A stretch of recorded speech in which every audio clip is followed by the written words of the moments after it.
معزز سامعین کرام، پردہ نشین خواتین حضرات، السلام علیکم ورحمۃ اللہ وبرکاتہ۔ نحمدہ ونصلی علی رسولہ الکریم، اما بعد، اعوذ باللہ من الشیطان الرجیم، بسم اللہ الرحمن الرحیم۔ قال رسول اللہ صلی اللہ تعالی علیہ وسلم: طلب العلم فریضۃ علی کل مسلم و مسلمہ۔ قال اللہ تعالی: هل يستوي الذین یعلمون والذین لا یعلمون۔ صدق اللہ العظیم، صدق رسولہ النبی الامین المطیع الکریم، ونحن علی ذلک لمن الشاہدین والشاکرین والحمد للہ رب العالمین۔ حضرات، جیسا کہ آپ لوگوں کو معلوم ہے کہ ایک ادارہ بنام رہنمائے علم و ادب رضا فاؤنڈیشن بستہ کی سرزمین میں 2020 سے اپنی جد و جہد کر رہا ہے، آپ کے بچوں کو پروان چڑھانے کے لیے، آپ کے بچوں کو آگے بڑھانے کے لیے، آپ کے بچوں کو تعلیم یافتہ بنانے کے لیے ہر وقت ہر لمحہ کوشش میں ہے۔ اور الحمدللہ ہمارے اساتذہ جناب ماسٹر آصف رضا صاحب، جناب ماسٹر مرغوب صاحب، جناب قاری نور الحسن صاحب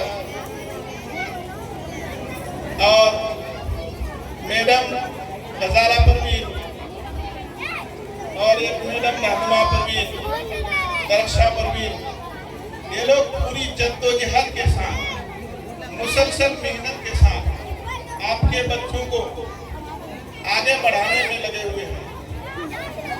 ان لوگوں کی مسلسل جد و جہد کی وجہ سے آج اپنے بچوں کا پرفارمنس اپنے آنکھوں سے آپ دیکھ پا رہے ہیں۔ آپ لوگوں کو پتہ چل رہا ہوگا کہ وہاں کیا پڑھائی ہوتی ہے، کیا تعلیم ہوتی ہے۔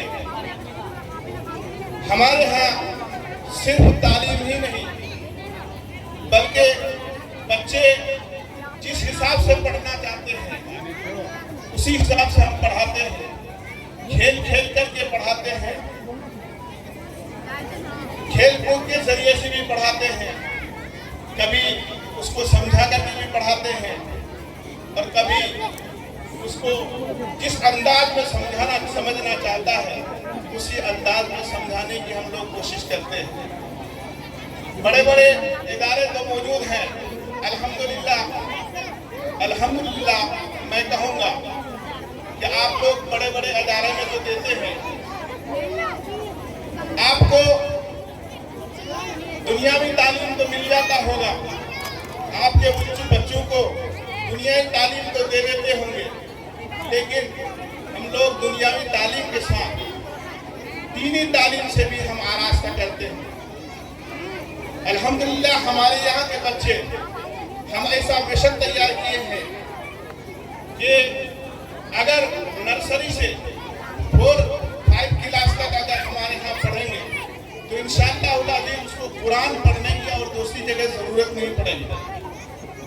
جب ہم 2020 میں ادارہ کا بنیاد رکھے تھے، جنوری میں اسٹارٹنگ ہوئی اور 23 مارچ کو لاک ڈاؤن لگ گیا، اور لاک ڈاؤن کے عالم میں اسکول مسلسل 1 سال تک بند رہا۔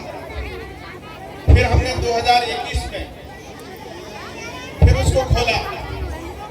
پہلے تو 20 بچے، 30 بچے، 40 بچے ہوا کرتے تھے، الحمدللہ اس وقت 150 بچے تعلیم پا رہے ہیں، اور مسلسل جگہوں کی کمی کی وجہ سے ہم لوگ جگہ بھی بڑھا رہے ہیں۔ آپ لوگ اگر اپنے بچوں کو وہاں داخلہ کرائیں گے تو آپ مایوس نہیں ہوں گے۔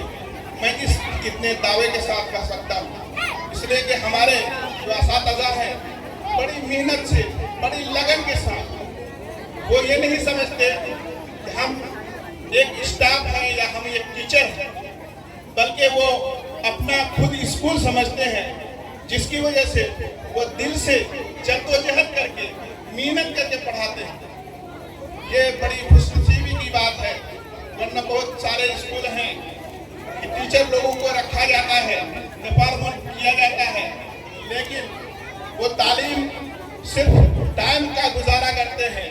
ٹائم کا گزارا کرنے کے بعد وہ اپنی کھانا پوری کر کے پھر گھر کو واپس چلے جاتے ہیں، لیکن ہمارے اساتذہ ایسے نہیں، بلکہ وہ ہمارے اسکول کو اپنا اسکول سمجھتے ہیں، ہمارے اسکول کو فل ٹائمنگ دیتے ہیں، اور ایسے ہی نہیں، ضرورت پڑنے پر اتوار کے دن تعطیل رہتی ہے، چھٹی رہتی ہے، اتوار کے دن بھی اگر ضرورت پڑنے پر کلاس کراتے ہیں، اور چھٹی کے دنوں میں کم سے کم چھٹی رکھا کرتے ہیں تاکہ آپ کے بچوں کا کسی طرح سے نقصان نہ ہو۔ اللہ کے رسول صلی اللہ تعالیٰ علیہ وسلم نے ارشاد فرمایا، طلب العلم فریضۃ علی کل مسلم و مسلمہ، علم کا سیکھنا ہر مسلمان مرد اور عورت پر فرض ہے۔ اللہ کے رسول صلی اللہ علیہ وسلم نے علم حاصل کرنے کے لیے ہمیں کہا ہے، علم حاصل کرنے کے لیے کہا ہے۔ علم دین تو ہم کو سیکھنا بھی ہے، اور علم دین سیکھنا بھی ضروری ہے، ساتھ ساتھ ہمیں دنیاوی تعلیم سے بھی آراستہ ہونا ہے، دنیاوی تعلیم کو بھی حاصل کرنے کی ضرورت ہے۔ اللہ کے رسول صلی اللہ تعالیٰ علیہ وسلم نے دوسری جگہ ارشاد فرمایا، اطلبوا العلم ولو بالسین، علم کو طلب کرو، علم کو حاصل کرو، اگرچہ تم کو علم حاصل کرنے کے لیے چین جانے کی ضرورت پڑے۔ آپ لوگوں کو پتا ہوگا کہ چین میں کیسی تعلیم ہوتی ہے۔ چین میں دنیاوی تعلیم، ٹیکنالوجی سب سے بڑی ہوئی، چائنا کی ٹیکنالوجی سب سے بڑی ہوئی ہے۔ ٹیکنالوجی یہ دنیاوی تعلیم کے ذریعے سے یا اخذ کیا جاتا ہے، لہذا اللہ کے رسول صلی اللہ تعالیٰ علیہ وسلم نے یہ بتا دیا کہ تم ٹیکنالوجی بھی حاصل کرو، علم دین کو بھی حاصل کرو، دنیاوی تعلیم کو بھی حاصل کرو، اور اپنے بچوں کو آگے بڑھاؤ۔ میں آپ لوگوں سے یہ بات کہہ کر کے رخصت ہونا چاہتا ہوں کہ آپ اپنے بچوں کا داخلہ رہنمائی علم و ادب رضا فاؤنڈیشن بستانگی میں کرائیں، آپ کو انشاءاللہ مایوس ہونے کی نوبت نہیں آئے گی۔ بس اسی پر اپنی گفتگو کو ختم کرتا ہوں۔ وما علینا الا البلاغ۔ السلام علیکم ورحمۃ اللہ وبرکاتہ۔